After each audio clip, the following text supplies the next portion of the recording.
اعوذ باللہ من الشیطان الرجیم بسم اللہ الرحمن الرحیم ان اللہ وملائکتہ یصلون علی النبی یا ایہا الذین آمنوا صلوا علیہ وسلموا تسلیما اللہم صلی علی سیدنا و نبینا و شفیعنا و مولانا محمد وعلی آل محمد وبارک وسلم۔ محترم خواتین و حضرات، السلام علیکم۔ پیام صبح کے ساتھ ایک بار پھر حاضر میں ہوں آپ کا میزبان انیق احمد۔ خواتین و حضرات، پیام صبح میں آپ اور ہم جانتے ہیں کہ قرآن کریم کی مختلف آیات پر ہم بات کرواتے ہیں اپنے ملک کے جید علماء سے، سیکھتے ہیں ان سے قرآن کریم کی ان آیات کے تعلق سے کہ جو زیر بحث ہیں، جو زیر گفتگو ہیں۔ ہمارے معزز علماء تشریف لاتے ہیں، ہمیں قرآن کریم سے قریب کرتے ہیں اور ان آیات کے معنی اور مفاہیم ہم تک پہنچاتے ہیں بہت ہی آسان الفاظ میں۔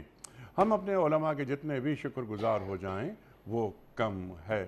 خواتین و حضرات، آج ہم اپنے عہد کے ایک جید عالم دین سے سیکھیں گے سورہ اعراف کی آیات 185 اور 186 کے حوالے سے اللہ کیا فرما رہا ہے اور کن لوگوں کے تعلق سے فرما رہا ہے کہ کیا ان لوگوں نے آسمان اور زمین کے انتظام پر کبھی غور نہیں کیا اور کسی چیز کو بھی جسے اللہ نے پیدا کیا ہے آنکھیں کھول کر نہیں دیکھا؟ اللہ اکبر، اللہ اکبر۔ ربنا ما خلقت ھذا باطلا سبحانک فقنا عذاب النار۔ اللہ اکبر۔ تو زمین و آسمان کے تعلق سے جب آدمی ایک بندہ، اور یہ عام بندہ، یہ کفار کی بات ہو رہی ہے، مشرکین کی بات ہو رہی ہے، لیکن جب ایک بندہ مومن اس کائنات کو دیکھتا ہے کھلی آنکھوں سے تو اس کے کائنات پر نگاہ ڈالنے کا انداز کیا مختلف ہوتا ہے یا مختلف ہونا چاہیے، یہ بھی ہم سیکھیں گے، سوال رکھیں گے۔ اللہ فرماتا ہے کہ کیا انہیں نہیں معلوم ہوا کہ ان کی جو مہلت زندگی ہے وہ ختم ہونے والی ہے، یعنی انہیں موت آنے والی ہے، تو موت سے پہلے زمین و آسمان پر وہ نگاہ ڈالو کہ جو نگاہ اللہ کو مطلوب ہے۔ اللہ کیا چاہتا ہے کہ ایک بندہ کس طرح اس کائنات کو دیکھے۔ پھر آخر رسول کریم صلی اللہ علیہ وآلہ وسلم کی اس تنبیہ کے بعد اور کون سی بات ایسی ہے جس پر یہ ایمان لائیں؟ اللہ اکبر۔ یعنی قرآن موجود ہے، آیات سنائی جا رہی ہیں، کون سنا رہا ہے؟ محمد مصطفیٰ احمد مجتبیٰ صلی اللہ علیہ وآلہ وسلم۔ اس کے بعد بھی تمہارے دل نرم نہیں ہوتے، تم دین قبول نہیں کرتے، تم راہ راست پر نہیں آتے، تمہیں ہدایت بری کیوں لگتی ہے؟ خواتین و حضرات، جس کو اللہ تعالیٰ نے ہدایت سے، رہنمائی سے محروم کر دیا، اس کے لیے پھر کوئی رہنما نہیں ہے۔ یہ ایک بہت بڑا موضوع ہے خواتین و حضرات، یعنی اللہ تعالیٰ ہدایت دینا چاہتا ہے، سب کو راہ راست پہ لانا چاہتا ہے، سب کو آگ سے بچانا چاہتا ہے، لیکن یہاں اللہ فرما رہا ہے کہ جس کو ہدایت سے اللہ محروم کر دے اس کے لیے پھر کوئی رہنما نہیں ہے۔ تو کیا یہ گمراہی تقدیری امر ہو جاتا ہے؟ اور بہت سے سوالات ہم اٹھائیں گے، سیکھیں گے محترم مفتی نذیر احمد خان صاحب سے۔ خواتین و حضرات، مفتی نذیر احمد خان صاحب ہمارے ملک کا ایک جانا مانا نام، فارغ التحصیل، دارالعلوم کراچی، کئی کتابوں کے مصنف محترم مفتی نذیر احمد صاحب۔ مفتی صاحب کو خوش آمدید کہتے ہوئے پروگرام کا آغاز اللہ تعالیٰ کے بابرکت نام سے سورۃ الاعراف اور آیات 185 اور 186۔ اعوذ باللہ من الشیطان الرجیم، بسم اللہ الرحمن الرحیم۔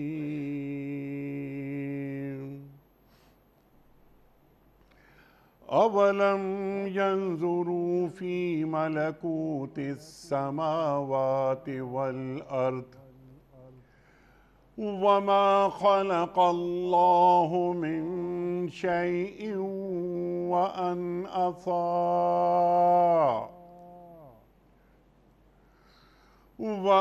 عسى أن يكون قد اقترب أجلهم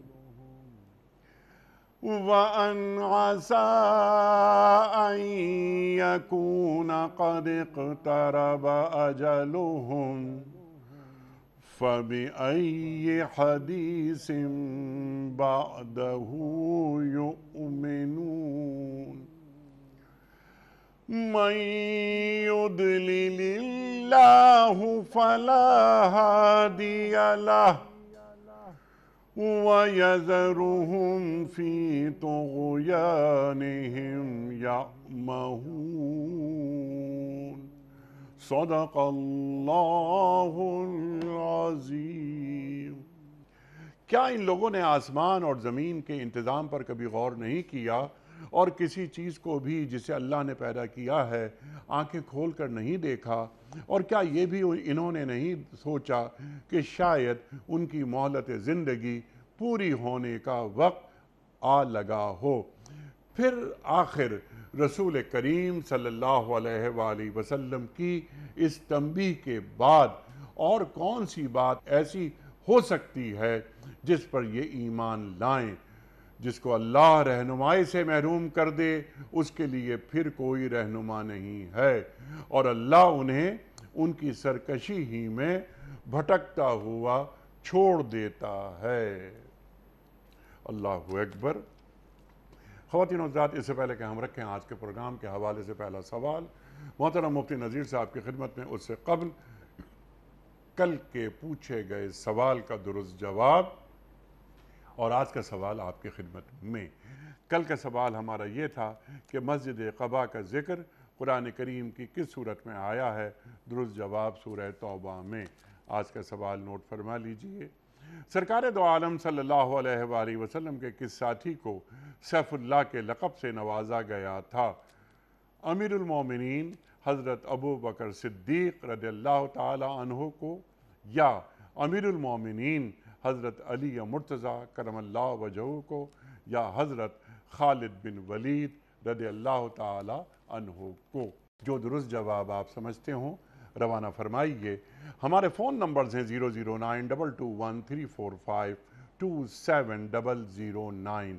ہمارا دوسرا فون نمبر ہے 009221345000980۔ ہمارا ای میل ایڈریس ps@duniatv.tv۔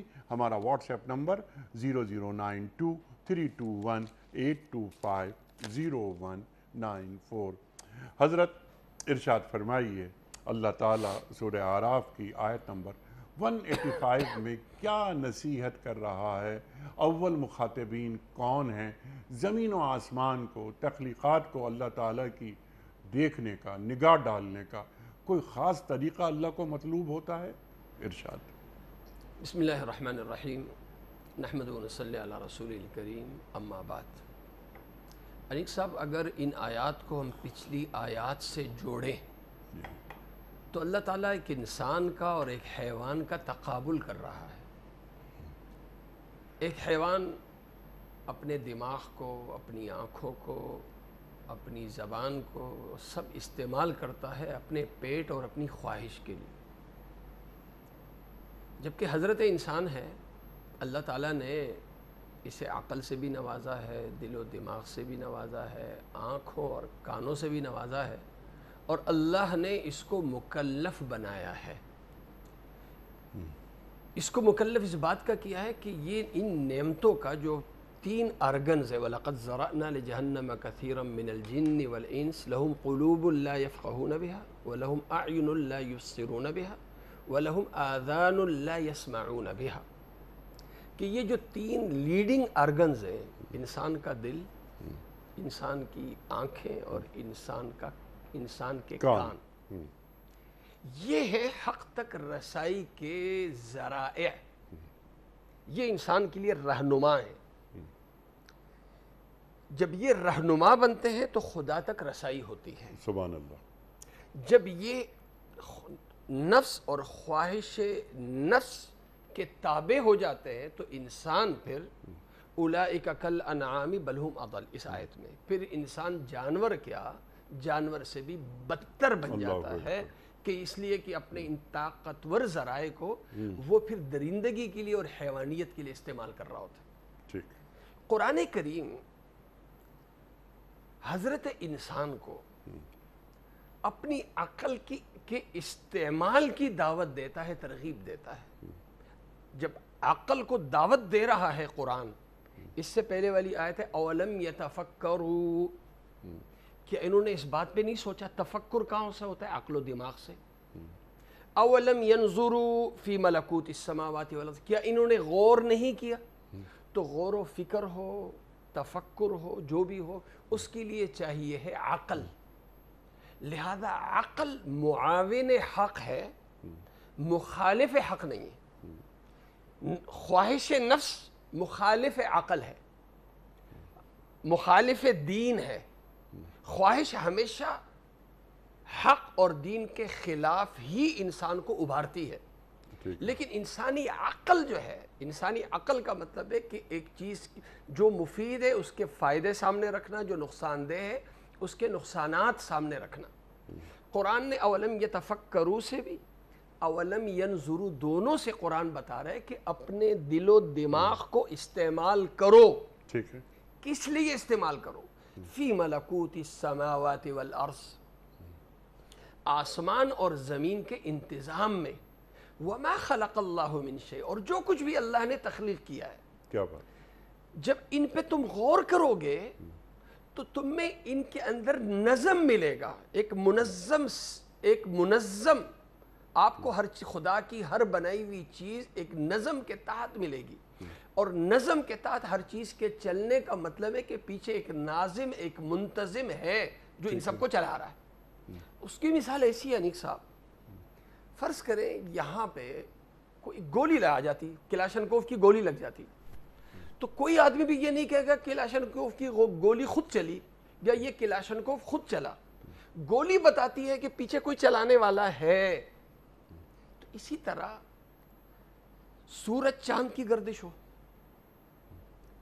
سیاروں اور ستاروں کی گردش ہو، موسموں کی تبدیلی ہو، یہ سب کیا بتا رہا ہے؟ یہ سب یہ بتا رہے کہ یہ خود سے نہیں ہو رہا۔ خود سے ہو رہا ہوتا تو بے ڈھنگے انداز سے ہو رہا ہوتا، لیکن منظم انداز سے ہونے کا مطلب ہے کہ کوئی ہے، کوئی ایک اندیدہ طاقت ہے جو یہ سب کرا رہی ہے۔ ٹھیک ہے۔ تو اولم ینظروا فی ملکوت، ملکوت ملک سے بادشاہ، خدا کی بادشاہی، ٹھیک ہے، اس بادشاہ کی بادشاہی چل رہی ہے، کسی اور کی نہیں۔ وما خلق، جی جی جی، کوئی طاقت ہے جو یہ تمام کام کر رہی ہے۔ تو جو غور و فکر کی بات ہے، جو دعوت قرآن کریم دیتا ہے، وہ خالق پہ غور کرنے کی دیتا ہے یا خالق کی مخلوقات پر؟ خالق تو مجھے نظر نہیں آ رہا، خالق تک رسائی میں تخلیقات کے ذریعے کروں گا۔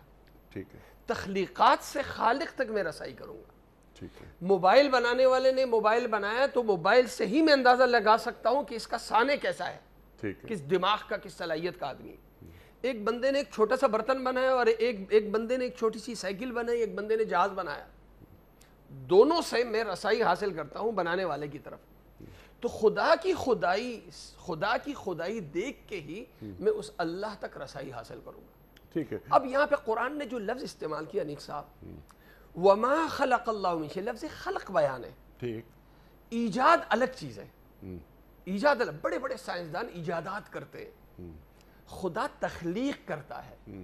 ایجاد ہوتا ہے ایک غائب چیز کو وجود میں لانا، ایک چیز جو سامنے نہیں ہے، آپ نے اس صلاحیت کی چیزوں کو کلیکٹ کیا، اسمبل کیا، اور ایک چیز وجود میں آ گئی۔ لیکن تخلیق کا مطلب ہوتا ہے ایک بے صلاحیت چیز سے، ایک چیز میں سرے سے اس کی صلاحیت ہی نہیں ہے، ٹھیک ہے، آپ نے اس سے اس کے بالکل غیر کو پیدا کر دیا۔ پانی کا قطرہ ہے، اس سے حضرت انسان کو پیدا کر دیا۔ پانی کا قطرہ ہے، اس سے حضرت انسان کو پیدا کر دیا۔ یہ پانی کے قطرے میں اور انسان کے جسم میں کوئی جوڑ نہیں۔ لوہا ہے، لوہے سے جہاز بنا دیا، لوہے سے لوہے والی چیز بنا دی، یہ ایجاد ہے۔ لیکن پانی سے لوہا بنا دیا، پانی سے اعضا رکھنے والا، دل و دماغ رکھنے والا ایک انسان بنا دیا، ایک حیوان بنا دیا، یہ تخلیق ہے۔ خدا ایجاد نہیں کرتا، خدا تخلیق کرتا ہے کہ ایک بے صلاحیت چیزوں کو صالح بنا کے اللہ تعالیٰ اس صلاحیت کا اس کو بنا کے ایک نئی چیز بنا دیتا ہے جو کوئی سائنسدان نہیں کر سکتا۔ نہیں، سبحان اللہ، سبحان اللہ، اللہ بدی ہے، خالق کے ساتھ ساتھ وہ تخلیق سامنے آتی ہے جو پہلے کبھی نہیں آئی تھی، اور یہ منصب اور یہ مقام اللہ کے سوا کسی کے پاس نہیں ہو ہی نہیں سکتا۔ ٹھیک ہے، اچھا، سوال میں نے یہ رکھا تھا آپ کی خدمت میں مفتی صاحب کہ یہ یہاں اللہ تعالیٰ فرما رہا ہے، کن سے فرما رہا ہے؟ یہ مشرکوں سے فرما رہا ہے، کفار سے فرما رہا ہے، محسوس یہ ہوتا ہے۔ تو یہ مخاطبت پوری عالم انسانیت سے ہو رہی ہے کہ جب تم آسمانوں، زمین کو یا اللہ کی تخلیق کردہ کوئی بھی چیز تم دیکھو تو تم غور کیوں نہیں کرتے؟ غور و فکر کرو۔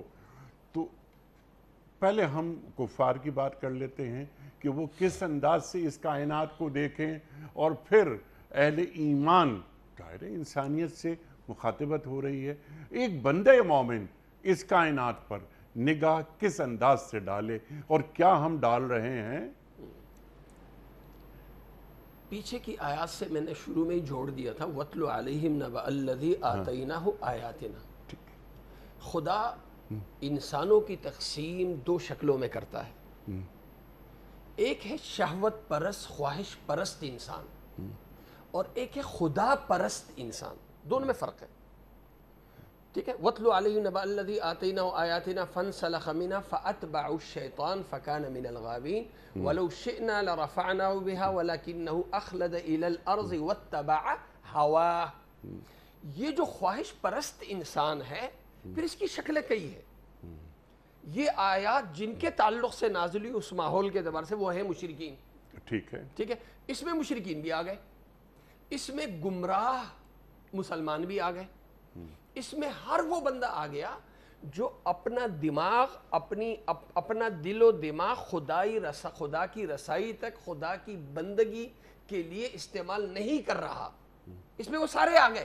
ٹھیک، جو دل اللہ نے دیا ہے، دماغ دیا ہے، یہ دنیا داری کے لیے، دنیا کمائی کے لیے، دنیا سے محظوظ ہونے کے لیے تو ان چیزوں کو حیوان کی طرح استعمال کر رہا ہے، اور پیچھے کیا ہوگا؟ نفس، میری نفسانی خواہش ہے، میں اپنی نفسانی خواہش کے لیے اپنے دل و دماغ کو، اپنی صلاحیتوں کو استعمال کر رہا ہوں۔ ٹھیک ہے، یہ ایک قسم کا انسان ہے جو قرآن نے اس کو بیان کیا، وَلَوْ شِئْنَا لَرَفَعْنَاهُ بِهَا وَلَكِنَّهُ أَخْلَدَ إِلَى الْأَرْضِ وَاتَّبَعَ هَوَاهُ فَمَثَلُهُ كَمَثَلِ الْكَلْبِ۔ ٹھیک ہے، ہم چاہتے تو اس دین کے ذریعے ہم اس کو بہت بلند عزت اور مقام دے دیتے، لیکن اپنی صلاحیتوں کا استعمال اس نے مادی چیزوں کے لیے کیا اور اپنے نفس کا ہو گیا تابع۔ قرآن نے پھر آگے کہا کہ اس کی مثال ہے اس ہانپنے والے کتے کی۔ پھر آگے قرآن نے کہا وَلَقَدْ ذَرَأْنَا لِجَهَنَّمَ كَثِيرًا مِنَ الْجِنِّ وَالْإِنسِ، بہت سے جنات اور انسانوں کو ہم نے جہنم کے لیے پیدا کیا۔ کس قسم کے لوگوں کے لیے؟ لَهُمْ قُلُوبٌ لَا يَفْقَهُونَ بِهَا وَلَهُمْ أَعْيُنٌ لَا يُبْصِرُونَ بِهَا وَلَهُمْ آذَانٌ لَا يَسْمَعُونَ بِهَا۔ ٹھیک ہے، نہ دل کو استعمال کرتے ہیں خدا تک رسائی کے لیے۔ تو اس کے بعد پھر آگے قرآن کہتا ہے وَالَّذِينَ كَذَّبُوا بِآيَاتِنَا سَنَسْتَدْرِجُهُم مِّنْ حَيْثُ لَا يَعْلَمُونَ۔ اللہ نے مہلت دی ہوئی، وَأُمْلِي لَهُمْ سَنَسْتَدْرِجُهُم۔ ایک شخص اپنی زندگی خواہش نفسانی کے مطابق گزار رہا ہے، اپنی خواہش کے مطابق اپنی زندگی کو انجوائے کر رہا ہے، اور دوسرا شخص ہے جو اپنے دل و دماغ کو دنیا کے لیے، دنیا داری کے لیے، دنیا کی چیزوں کو اکٹھا کرنے کے لیے استعمال نہیں کر رہا، بلکہ خدا کی بندگی، خدا کے دین کے لیے اپنے دل و دماغ کو استعمال کر رہا ہے۔ اب بظاہر دونوں میں ایک فرق نظر آتا ہے۔ جو شخص اپنا دل و دماغ 24 گھنٹے استعمال کرے گا دنیا کے لیے تو ظاہر ہے اس کے بعد دنیا آئے گی، ٹھیک ہے، دنیا آئے گی۔ جو شخص اپنا دل و دماغ دنیا کے لیے استعمال نہیں کر رہا، خدا کے دین اور خدا کے دین کی اشاعت کے لیے اپنا دل و دماغ ہر وقت استعمال کر رہا ہے، تو اس کے پاس دین داری تو ہوگی، دنیا داری نہیں ہوگی۔ تو آج کے اعتبار سے اگر دونوں کا ہم تقابل کریں تو آج کے اعتبار سے کامیاب یہ دکھ رہا ہے، کامیاب وہ نہیں دکھ رہا۔ اس کا جواب قرآن نے دیا والذین کذبوا بآیاتنا سنستدرجہم، استدراج کے معنی ہوتے آہستہ آہستہ آہستہ آہستہ کسی کی گرفت کرنا۔ پھر آگے وہ املی لہم، میں ان کو مہلت دے رہا ہوں، ان کیدی متین، یہ نہ سمجھے کہ ان کا دل و دماغ جو استعمال دنیا داری کے لیے، خواہش نفسانی کے لیے ہو رہا ہے، ان کے پاس چیزیں اکٹھی ہو رہی ہیں، ہر خواہش ان کی پوری ہو رہی ہے، یہ مطلب نہیں ہے کہ یہ کامیاب ہے. ٹھیک ہے. ٹھیک ہے. آگے پھر قرآن نے کہا ان کا سب سے بڑا قصور کیا ہے. قصور کیا ہے؟ قصور ہاتھ کا بھی ہوتا ہے، قصور پیروں کا بھی ہوتا ہے. اصل قصور جو انسان اصل جس سے مجرم بنتا ہے، انیق صاحب، انسان اصل میں جس سے مجرم بنتا ہے، اس میں تو عقل نہیں ہے، ہاتھ میں تو عقل نہیں ہے، پیروں میں تو عقل نہیں ہے. عقل کا مرکز کیا ہے؟ انسان کا دل و دماغ، یہی عقل ہے. قرآن نے یہاں جو اصل مجرم بتایا، جس کی وجہ سے انسان مجرم ہوتا ہے، وہ دو لفظوں سے اشارہ کر دیا. اولم یتفکروا، کیا یہ لوگ اس بات پہ غور نہیں کرتے؟ اللہ نے ان کو عقل دی ہے، غور نہیں کرتے. ما بصاحبہم من جنہ، کہ جس کردار کا آدمی ان کو دعوت دے رہا ہے، ان کی اصلاح کر رہا ہے، وہ کوئی پاگل نہیں ہے. ہر عقل مند آدمی ایک پاگل میں اور ایک صحیح الدماغ شخص میں فرق کر سکتا ہے. ٹھیک ہے. ٹھیک ہے. قرآن نے پہلے یہ رکھا، نبی پاک صلی اللہ علیہ وسلم کے کردار کو کس پر غور کرو. پھر آگے فرمایا اولم ینظروا فی ملکوت السماوات، خدا کی تخلیقات پر غور کرو. خدا کی تخلیقات پہ غور کرنے میں پھر آگے فرمایا قرآن کا کہ یہ قرآن کی آیات فبأی حدیث بعدہ یؤمنون، قرآن کی تعلیمات پہ غور کرو، قرآن کی تعلیمات کے ذریعے اپنی اصلاح کرو، نبی پاک صلی اللہ علیہ وسلم کا کردار دیکھ کے اپنا کردار درست کرو، خدا کی تخلیقات پہ غور کر کے خدا تک رسائی کرو. جس چیز کی دعوت دی جا رہی ہے وہ یہ کہ دین کے لیے اپنا جس طرح دنیا کے لیے استعمال کرتے ہو، اسی طرح اپنے دل و دماغ کو کس کے لیے استعمال کرو؟ دین کے لیے کرو. بدقسمتی آج ہماری بھی، ہم مسلمانوں کی بھی ہے کہ ہم دین کا کوئی بھی کام کرتے ہیں دماغ دے کے نہیں کرتے. چاہے نماز پڑھے، نماز پڑھتے ہوئے بھی دماغ حاضر نہیں ہوتا.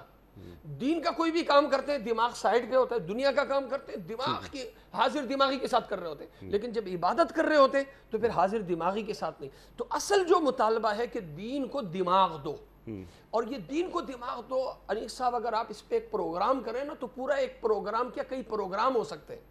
قرآن نے ہمیشہ عقل کے استعمال کی بات کی، جیسے آپ نے ابھی چند آیات تلاوت فرمائی، ان فی خلق السماوات والارض واختلاف اللیل والنہار لآیات لأولی الالباب.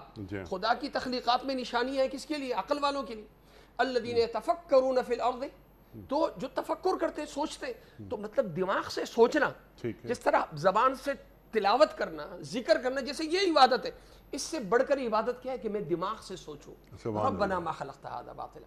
ایک حدیث ہے، سنن ابو داؤد کی روایت ہے، راوی ہیں حضرت عبداللہ ابن عمر رضی اللہ عنہما. یہ عقل کتنی بڑی نعمت ہے.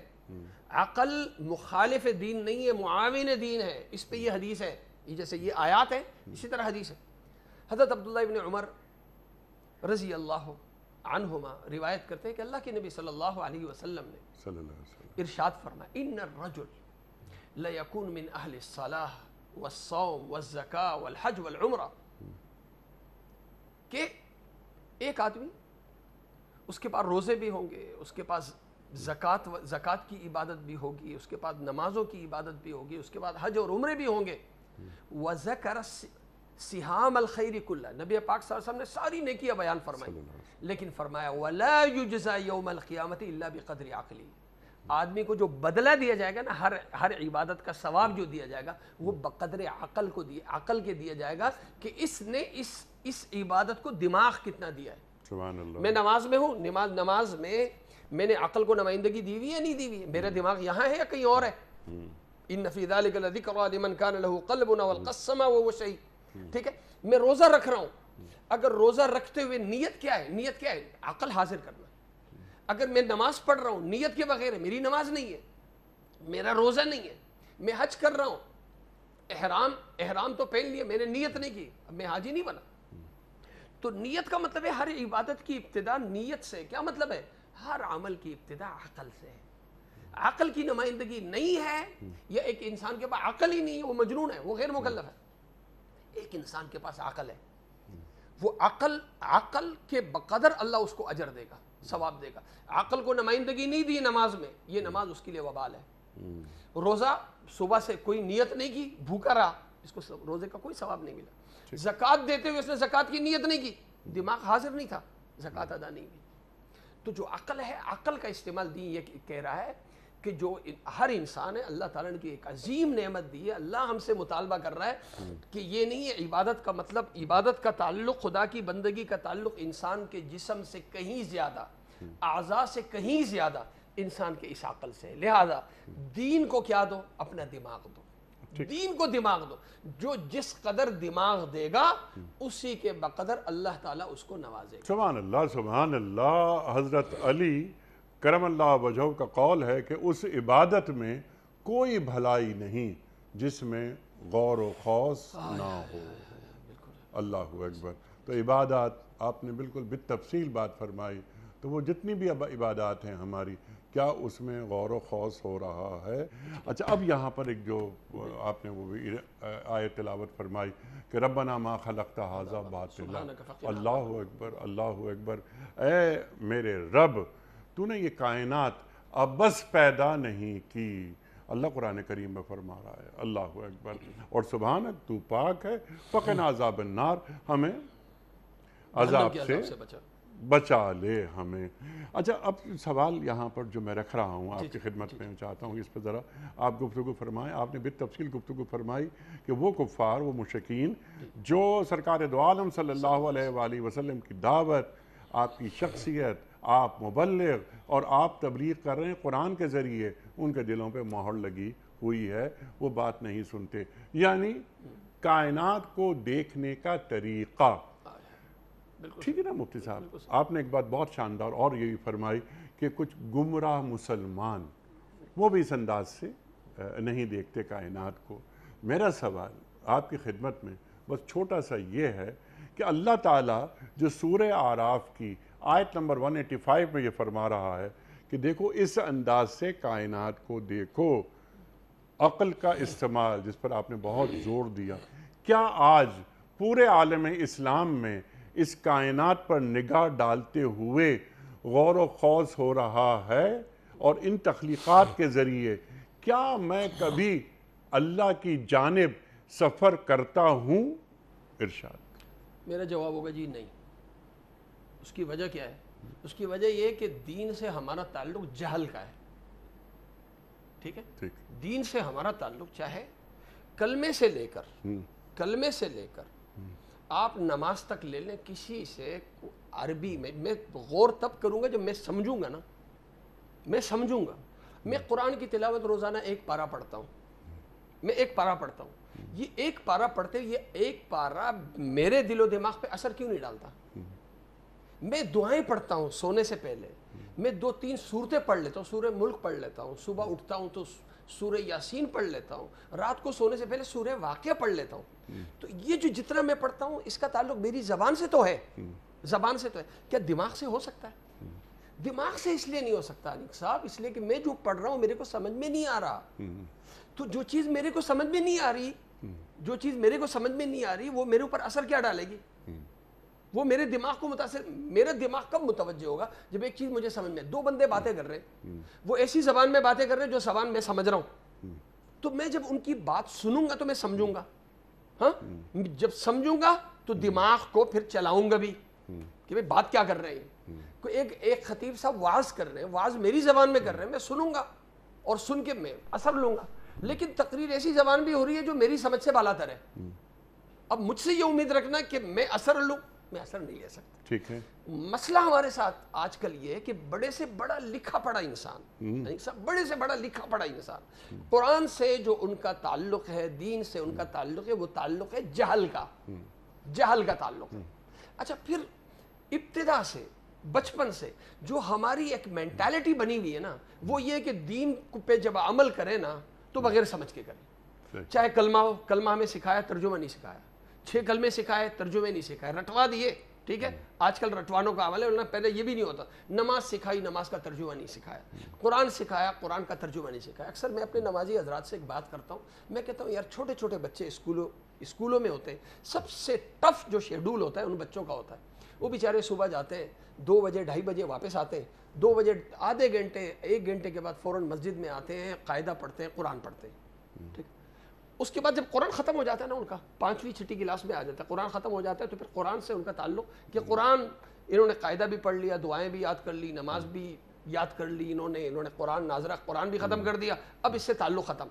جب یہ بچے میٹرک میں آتے ہیں یا کالج میں جب جانے لگتے ہیں تو ان کا قرآن سے، وہ مسجد میں قرآنی کلاسز سے، مسجد سے، والدین جو پہلے جو تعلق کو لازم سمجھتے ہیں، بھیجنے کو لازم سمجھتے تھے، وہ تعلق ختم کر دیتے ہیں۔ اب جب وہ تعلق ختم ہو جاتا ہے اور دور ہے بالغی کا، جنون کا دور ہے، مسجد سے رابطہ لازمی روزانہ کی بنیاد پہ لازمی تعلق نہیں ہے، تو جب لازمی تعلق نہیں ہے، یہی بچہ جب بڑا ہوگا تو پھر اس کی مینٹالٹی کیا ہوگی؟ دین سے جو اس کا تعلق ہوگا وہ برائے نظر نہیں ہوگا، برائے چیزوں سے اس کا تعلق برائے عبرت نہیں ہوگا، بلکہ برائے خواہش ہوگا۔ ہر چیز کو خواہش کی نگاہ سے دیکھے گا، حق خدا تک رسائی والے ذہن سے نہیں دیکھے گا۔ کیوں؟ اس لیے کہ اس کو بنیاد سے، بچپن سے اس کو تربیت ہی نہیں ملی۔ جب تربیت نہیں ملی ہے تو اب اس کی نظر اور ایک حیوان کی نظر، دونوں میں کوئی فرق بظاہر کوئی فرق نہیں ہوگا۔ ایک حیوان بھی ہر چیز کو کس سے دیکھتا ہے؟ خواہش کی نظر سے دیکھتا ہے۔ لیکن وہی انسان بھی وہی کام کر رہا ہے، خواہش جس سے میری خواہش پوری ہو رہی ہے اس میں میری دلچسپی ہوگی، جس سے میری خواہش پوری نہیں ہوگی اس میں میری دلچسپی نہیں ہوگی۔ ٹھیک ہے، تو اب یہ اس کائنات کو دیکھنے کا طریقہ کیا ہونا چاہیے؟ میں اور آپ جب کسی خوشنما منظر کو دیکھ رہے ہیں، پھول دیکھ رہے ہیں، کوئی آبشار دیکھ رہے ہیں اور یا کسی باغ میں ہیں، تو ہم بہت تعریفیں کرتے ہیں کہ واہ واہ واہ کیا اچھی آبشار ہے۔ جب ہم نے پہلی مرتبہ نیاگرا دیکھا تو دم بخود رہ گئے، بالکل مبہور کہ یہ نیاگرا، سبحان اللہ سبحان اللہ۔ مثال کے طور پر کوئی بھی شخص، میں اگر نیاگرا دیکھ رہا ہوں تو مجھے نیاگرا سے زیادہ اللہ تعالیٰ کی تعریف کرنی چاہیے۔ تو کیا ہم مسلمان اہل ایمان جب کوئی اس کائنات پر نظر ڈالتے ہیں، اس کائنات پر نظر، تو یہ گھوڑا، گدھا، بکرا، بیل، یہ بھی منہ اٹھاتا ہے کائنات کو دیکھتا ہے، تو ایک جانور میں اور ایک انسان میں جو فرق ہے، اس نگاہ کا جو فرق ہے، جو اللہ دیکھنا چاہتا ہے وہ کون سی نگاہ ہے، اور اللہ کیوں چاہتا ہے کہ اللہ نے یہ کائنات بنائی ہے، خالق میں ہوں، مالک میں ہوں، حاکم میں ہوں، بالادستی میری ہے، حکومت میری ہے، ان الحکم الا للہ۔ کیا اس طرف بات اللہ لے جانا چاہتا ہے؟ دیکھیں، بد نصیبی ہماری ہے کہ آپ نے جیسے ابھی فرمایا کہ باغ دیکھا، آگرہ دیکھا، خوشنما منظر دیکھا، ٹھیک ہے، وہی نظر وہیں تک محدود رہی، بنانے والے کی طرف نظر نہیں گئی۔ جی، کیوں نہیں گئی؟ لیکن ایک نئی کوئی ایجاد آئی مارکیٹ میں، نئی ایجاد آئی، کوئی نیا جہاز بنا یا کوئی کار بنی اڑنے والا، فلائنگ کار، یا کوئی دوسری چیز، کوئی نیا موبائل، کوئی نئے قسم کا کوئی، یہ تو اس چیز کو دیکھ کے فوراً ہماری نظر کس پہ جاتی ہے؟ بنانے والے کی طرف جاتی ہے۔ یار کیا بنانے والے نے کیا بنایا ہے یار! تو دنیا کی ایجادات کے پیچھے ہماری نظر فوراً موجد کی طرف جاتی ہے، جی ہاں، موجد کی طرف ہماری نظر جاتی ہے۔ ہم واہ واہ اس چیز کی نہیں کرتے، واہ واہ بنانے والے کی کرتے کہ واہ یار کیا بنایا انہوں نے، یار کیا بنایا یار کیا بنایا۔ سائنسی ایجاد کی واہ واہ سے زیادہ سائنسدان کی واہ واہ ہوتی ہے کہ کیا اس نے بنایا۔ بہت سے سائنسدان آج بھی زندہ ہیں اپنی بعض ایجادات کی وجہ سے، آج بھی زندہ ہے دنیا میں اپنی بعض ایجادات کی وجہ سے۔ بدقسمتی آج ہماری یہ ہے کہ ایک پھول ایک بے جان ہے، ایک زمین سے پیدا ہونے والا پودا، نکلنے والا پودا ایک بے جان ہے، ایک بے جان ہے، ٹھیک ہے۔ قرآن ہم سے کہتا ہے افرأیتم ما تمنون انتم تخلقونہ ام نحن الخالقون۔ دیکھو پانی کا ایک قطرہ رحم مادر میں جاتا ہے، یہ خود سے بنتا ہے، یہ خود سے بنتا ہے، یہ قطرہ پڑے پڑے خون کا لوتھڑا بن جاتا ہے، پھر گوشت بن جاتا ہے، پھر ہڈیوں کا ڈھانچہ بن جاتا ہے، ہڈیوں پہ اللہ تعالیٰ گوشت کو چڑھا دیتا ہے، پھر اللہ تعالیٰ ہر چیز کو اس کے بقدر اللہ تعالیٰ ایک ایک عضو کو بناتا ہے۔ دماغ الگ ہے، کان الگ ہے سننے کے لیے، دیکھنے کے لیے آنکھیں الگ ہے، ہر چیز ایک نئی شان، ایک نئے اس کے ساتھ اللہ تعالیٰ ایک قطرے سے اتنی بڑی تخلیق کر دیتا ہے۔ قرآن کہتا ہے کیا اس پر تم غور نہیں کرتے کہ یہ خود سے ہو رہا ہے یا کوئی بنانے والا ہے؟ افرأیتم ما تزرعون اانتم تزرعونہ ام نحن الزارعون۔ ہم ایک بے جان دانہ زمین میں ڈالتے ہیں، یہ بے جان دانہ یہ اندر سے بوسیدہ ہوتا ہے اور پھر سخت زمین کے بیچ سے سر نکالتا ہے، اور وہ سر نکال کے وہ پھر بڑھتا رہتا ہے بڑھتا رہتا ہے. اس کے اندر یہ بڑھنے اور نشو و نما کی طاقت کس نے بنائی؟ کس نے پیدا کی؟ کیا خود سے ہو رہا ہے؟ ایک خوبصورت انسان ہے، ایک خوبصورت انسان ہے، کیا وہ خوبصورت انسان نے خود اپنے آپ کو خوبصورت بنایا یا بنانے والے نے بنایا؟ آگے اللہ کہتا ہے افرأیتم الماء الذی تشربون اانتم انزلتموہ من المزن ام نحن المنزلون. قرآن کہتا ہے ذرا بادلوں پہ تو غور کرو. یہ بادل اٹھتے کہاں سے؟ سبحان اللہ. بادل اٹھتے کہاں سے؟ سمندر سے اٹھتے ہیں. سمندر سے اٹھتے ہیں تو بھائی سمندر سے لوڈ ہونے والا ایک ٹینکر ہے، لوڈ ہو رہا ہے کھارا پانی سے، تو اس کے اندر پانی کون سا ہوگا؟ کھارا ہوگا. لیکن یہ خدائی ٹینکر لوڈ ہو رہے سمندر سے، اور اندر اللہ تعالیٰ نے ایک سسٹم رکھا ہوا ہے کہ وہ کھارا پانی کیا ہو جاتا ہے جی؟ میٹھا ہو جاتا ہے. اور یہ بادل پھر ٹینکروں کی طرح سفر کر رہے ہوتے ہیں، جہاز کی طرح اڑ رہے ہوتے ہیں. اللہ تعالیٰ کہیں پانی کو محفوظ کر دیتا ہے برف باری کی صورت میں، کہیں اللہ تعالیٰ زمین کے اندر چشموں کی صورت میں محفوظ کر دیتا ہے، کہیں اللہ تعالیٰ جو ہے وہ ندی نالوں کی صورت میں اللہ تعالیٰ اس پانی کو بہا دیتا ہے. کہ یہ سارے کام انیس صاحب خود سے ہو رہے ہیں؟ کیا خود سے ہو رہے ہیں؟ اس وقت سب سے بڑی ضرورت ہے، سب سے بڑی ضرورت ہے خدا کی تخلیقات کے ذریعے، جیسے سائنسی ایجادات کے ذریعے آج ہر بندہ سائنسدان ایجاد سے زیادہ موجد کی تعریف کرتا ہے، موجد کی طرف پہنچنے کی کوشش کرتا ہے اور اس کا تعارف لیتا ہے کہ بھئی یہ چیز بنائی کس نے، کون سی کمپنی کی بنی ہوئی ہے، کون سی کمپنی نے بنائی، کون سے سائنسدان نے بنائی. لوگ اس کا تعارف لیتے ہیں. ٹھیک ہے. اسی طرح اللہ تعالیٰ نے ایک ایک چیز بنائی، رکاوٹ کیا ہے؟ ایک ایک چیز بنائی. اس میں جو رکاوٹ ہے وہ میرا اور آپ کا نفس ہے، نفسانی خواہش ہے. ٹھیک ہے. اس سے بڑھ کے کوئی چیز نہیں. ٹھیک ہے. جس کو قرآن نے پہلے ہی بیان کر دیا. یہ جو انسان ہے، قرآن کریم دو الفاظ ذکر کرتا ہے انیق صاحب، دو الفاظ. ایک ہے عامیٌ، اعمیٰ. ٹھیک ہے. ایک اعمیٰ ہے. اعمیٰ، عامیٌ کا مطلب ہے کہ جو سر میں لگی ہوئی دو آنکھیں ہیں اس سے نظر نہ. دوسرا بصیر ہے. ٹھیک ہے. نہیں، عرض کر رہا ہوں. ایک عامیٌ ہے اور ایک ہے عامٌ. اچھا. عین میم ہے. یہ جو دل کی آنکھوں کا بند ہونا، دل کے کانوں کا بند ہونا، اس کو قرآن یعمہون کہتا ہے. عامہن. اور ایک ہے ان آنکھوں کا بند ہونا. ٹھیک ہے. یہ آنکھیں انیق صاحب کام کب کرتی ہیں؟ روشنی ادھر بھی ہو، روشنی باہر بھی ہو، تو تب بصارت ہوتی ہے. ادھر روشنی ہو، باہر روشنی نہ ہو تو بصارت نہیں ہوگی. ٹھیک ہے. یہاں بھی یعمہون کا لفظ ہے. میں عرض کر رہا ہوں، یہاں پہ یہ اسی کی تشریح کر رہا ہوں. ٹھیک ہے. یعمہون. اب ایک دل کی انہا لا تعمل الابصار ولکن تعمل القلوب التي في الصدور. قرآن کہہ رہا ہے نابینا وہ نہیں ہے کہ جس کی آنکھیں کام نہ کر رہی ہوں، سر کی آنکھیں کام نہ کر رہی ہوں. نابینا اصل میں وہ ہے، نابینا اصل میں وہ ہے جس کے دل کی آنکھیں بند ہوں. اللہ، دل کی آنکھیں بند ہوں. قرآن اس کو افمن یعلم انما انزل الیک من ربک الحق کمن هو اعمی. ایک شخص اللہ تعالیٰ نے اس کے دل کی آنکھیں کھول دی ہیں، اس کے اندر طلب ہے، خدا تک رسائی حاصل کی، اس نے چیزوں کو دیکھا. کمن ہوا اعمی. ایک دوسرا شخص ہے وہ اندھا ہے ان چیزوں سے. ٹھیک ہے. تو دل کی آنکھیں بند کس سے ہوتی ہیں؟ دل کے کان بند کس سے ہوتے ہیں؟ ٹھیک ہے. یہ دل ناکارہ کیسے بنتا ہے؟ ٹھیک ہے. جیسے آدمی ایک آدمی اندھا ہے، اسی طرح ایک دل کا اندھا ہوتا ہے. یہ دل کا اندھا کس سے ہوتا ہے؟ یہ ہوتا ہے نفس سے.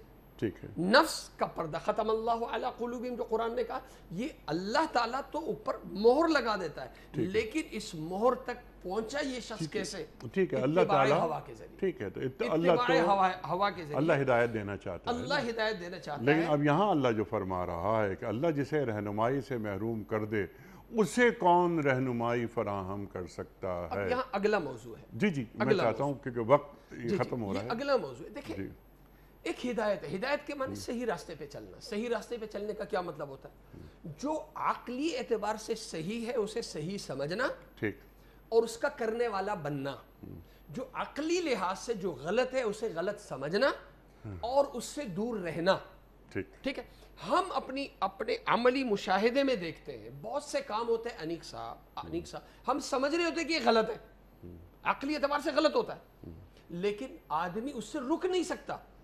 ایک بدکار سمجھتا ہے کہ بدکاری غلط ہے، کسی کی عزت سے کھیلنا اچھی بات نہیں ہے. ایک نشے کا عادی سمجھتا ہے کہ نشہ غلط ہے، پھر بھی کیا کر رہا ہوتا ہے؟ نشہ کر رہا ہوتا ہے.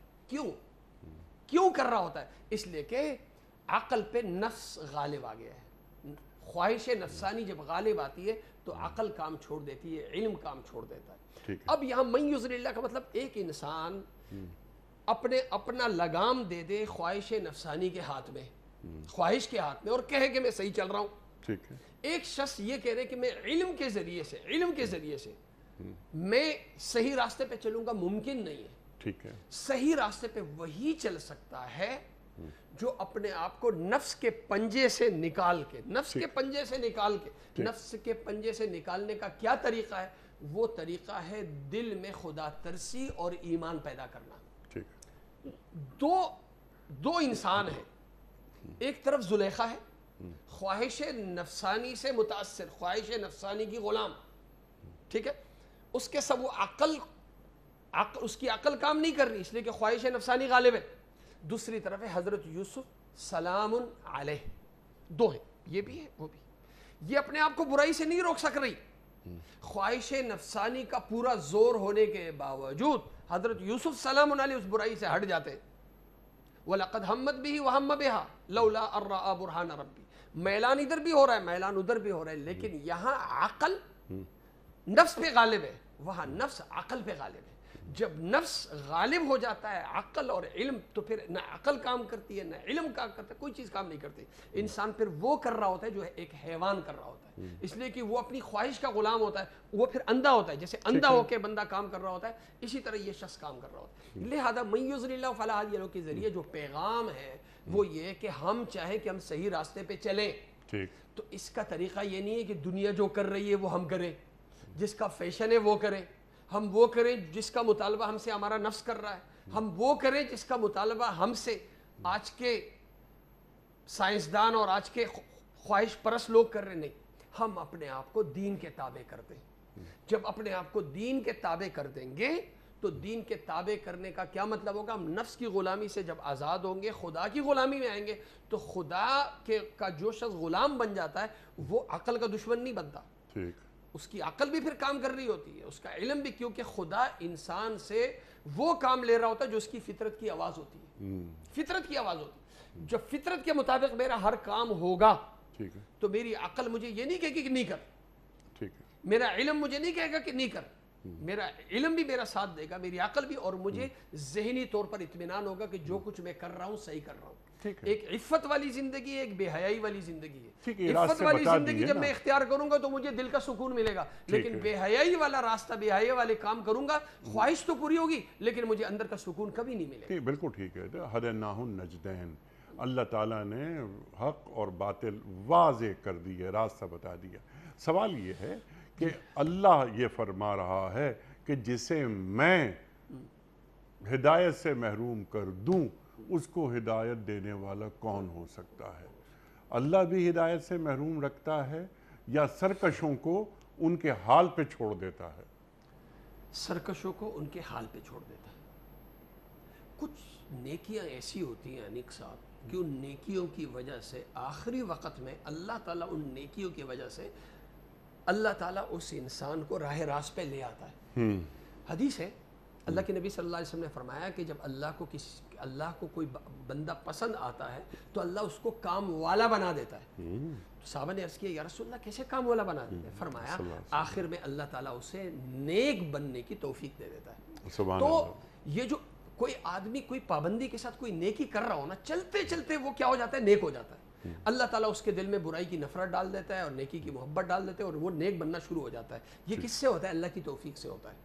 اسی طرح کچھ لوگ ہوتے ہیں وہ گمراہی، دین دشمنی میں اتنے آگے نکل جاتے ہیں کہ ان کو اپنی دین دشمنی کی وجہ سے ہدایت سے محروم ہو جاتے ہیں۔ تو یہ جو خدائی توفیق ہے نا، غیبی مدد، یہ غیبی مدد انسان کی کسی نیکی کی وجہ سے ملتی ہے۔ لیکن ایک آدمی اگر دین دشمن ہو، خدا سے باغی ہو، دوسرے لوگوں کو خدا کا باغی بنا رہے ہو، تو ایسے شخص سے پھر جو ہدایت کی ایک نعمت ہوتی ہے نا، ہدایت کی نعمت، وہ اللہ تعالیٰ سلب کر دیتا ہے۔ جیسے بہت سے لوگ ہوتے ہیں دنیاوی نعمت سے محروم رہتے ہیں، اولاد کی نعمت سے محروم، فلاں نعمت سے محروم۔ اسی طرح سب سے بڑی نعمت انسان کے لیے کیا ہے؟ ہدایت ہے۔ اپنی بعض گمراہیوں کی وجہ سے انسان اللہ کی اس خدائی نعمت سے محروم ہو جاتا ہے۔ یہ سبحان اللہ، من یضلل اللہ فلا ہادی لہ۔ میں جس کو اللہ گمراہ کر دے. اب ایک شخص اپنی بعض گمراہیوں کی وجہ سے گمراہ ہو گیا. اب میں بھی چاہ رہا ہوں، وہ ہے میرا بیٹا، حضرت نوح سلام علیہ کا بیٹا ہے، حضرت نوح سلام علیہ کا بیٹا ہے. ابو لہب جناب رسول کریم صلی اللہ علیہ وسلم کے چچا ہیں. آپ چاہتے ہیں کہ ہر مشرک مسلمان ہو جائے، ہر مشرک، لیکن انک لا تہدی من احببت. یا رسول اللہ، آپ کی چاہت کی بنیاد پہ اللہ ہدایت نہیں دیتا، چاہت کی بنیاد پہ نہیں دیتا. اللہ تعالیٰ انسان کو ہدایت دیتا ہے اس کی طلب کی بنیاد پہ. اب طلب ہے، طلب دنیا ہے، دین دشمنی ہے، اور آپ کہیں کہ اللہ اس کو ہر حال میں مسلمان کر دے، تو اس کا مطلب ہے کہ یہ با اختیار پھر یہ حیوان ہوا. حیوان جو ہے وہ مجبور ہے، تو انسان بھی پھر مجبور ہو. انسان مجبور نہیں، انسان با اختیار ہے. لیکن اس آیت کے ذریعے جو پیغام ہے وہ یہ ہے کہ کچھ نیکیوں کی پابندی انسان رکھے ٹھیک ہے، اس کا فائدہ یہ ہوتا ہے کہ یہی نیکی ہدایت کا سبب بن جاتی ہے. برائی انسان کرے تو ہمیشہ نہ کرے، کبھی ہو تو توبہ کر لے فوراً، ورنہ کہیں ایسا نہ ہو کہ بعض گناہ، بعض بدیاں سلب ہدایت کا سبب نہ بن جائیں. اللہ، کیونکہ خدا کا غضب جب آتا ہے نا، خدا کا غضب، غیر المغضوب علیہم ولا الضالین، خدا کا غضب جب آتا ہے تو پھر ضلالت ہوتی ہے. خدا کو جس سے محبت ہوتی ہے وہ پھر گمراہ نہیں ہو سکتا. گمراہ ہونا چاہتا بھی ہے، اللہ گمراہ ہونے نہیں دیتا. راہ راست سے ہٹنا چاہے بھی اللہ تعالیٰ رکاوٹیں ڈال دیتے ہیں. تو کچھ لوگوں کے برائی کے راستے میں رکاوٹیں آ جاتی ہیں، اور کچھ لوگ ایسے ہوتے ہیں کہ ان کی نیکیوں کے راستے میں رکاوٹیں آ جاتی ہیں. یہ فرق کیا ہے؟ تو نیکیوں کا عمل جاری رکھنا چاہیے ہر چند کے ارتکاب گناہ ہو رہا ہو. اللہ سے توبہ کرنی چاہیے اگر کوئی گناہ کا ارتکاب ہو گیا، لیکن نیکیوں. اور ایک حدیث جی سر، اللہ کے نبی صلی اللہ علیہ وسلم سے ایک صحابی نے عرض کیا، یا رسول اللہ فلاں نماز بھی پڑھتا ہے، چوری بھی کرتا ہے، یہ بھی کرتا ہے وہ. تو اللہ کے نبی صلی اللہ علیہ وسلم نے یہ نہیں فرمایا کہ وہ نماز کیوں پڑھتا ہے، فرمایا ان قریب اس کی نماز اس کو برائیوں سے کیا کر دے گی، اس کی چوریوں سے روک دے گی. تو برائی کے ساتھ نیکی کرتے رہنا چاہیے. برائی ہو تو نیکی چھوڑنی نہیں، کیونکہ ممکن ہے کہ یہی روشنی آپ کے لیے بھرپور روشنی کا سبب بن جائے. سبحان اللہ، سبحان اللہ. اور اگر کوئی شخص جو نیکیاں کر رہا ہے لیکن کچھ برائیوں میں بھی وہ ملوث ہے، تو اس کی نیکیوں پہ نظر رکھیں اور برائیوں کی تشہیر نہ کریں اس کی. بالکل. مفتی صاحب، میں آپ کا بڑا ممنون، بڑا شکر گزار، آپ تشریف لائے، اور ہمیشہ کی طرح آج بھی ہم نے آپ سے سیکھا. خواتین و حضرات، ہمارے علماء کو اللہ سلامت رکھے، تشریف لاتے ہیں اور ہمیں قرآن کریم سے قریب کر دیتے ہیں. کوئز.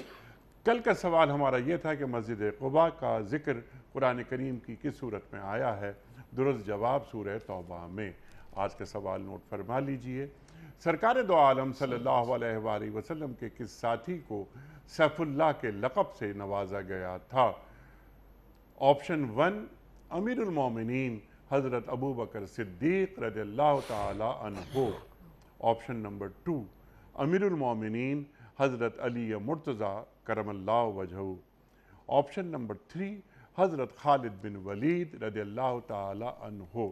جو درست جواب آپ سمجھتے ہوں روانہ فرمائیے. ہمارے فون نمبرز ہیں 009221345270009. ہمارا دوسرا فون نمبر ہے 0092234300980. ہمارا ای میل ایڈریس ps@dunyatv.tv. ہمارا واٹس ایپ کا نمبر ہے 009232182500194. مفتی صاحب، ایک پرچی نکال کر اعلان فرما دیجئے. آج کے ونر ہیں یہ جناب نسیم اختر صاحب. کہاں سے؟ یہ عمر مین آخر میں زبیر شاہ روڈ نیئر کانسیپٹ اسکول، خیابان فیض، اسلام آباد. نسیم اختر صاحب، آپ کی خدمت میں دنیا ٹی وی کی جانب سے دینی کتب پر مشتمل گفٹ ہیمپر آپ کے گھر بذریعہ کوریئر روانہ کیا جا رہا ہے. آپ کو بہت بہت مبارک ہو. پیام صبح کا اختتام ہوتا ہے روزانہ ایک قول پر، اور وہ قول ہوتا ہے صاحب نہج البلاغہ امیر المومنین حضرت علی مرتضیٰ کرم اللہ وجہہ کا. آپ فرماتے ہیں دنیا میں رغبت رکھنا ہلاکت کا موجب ہوتا ہے. دنیا میں رغبت رکھنا ہلاکت کا موجب ہوتا ہے. سبحان اللہ، سبحان اللہ. اپنے میزبان انیق احمد کو کل تک کے لیے اجازت دیجیے. خدا حافظ.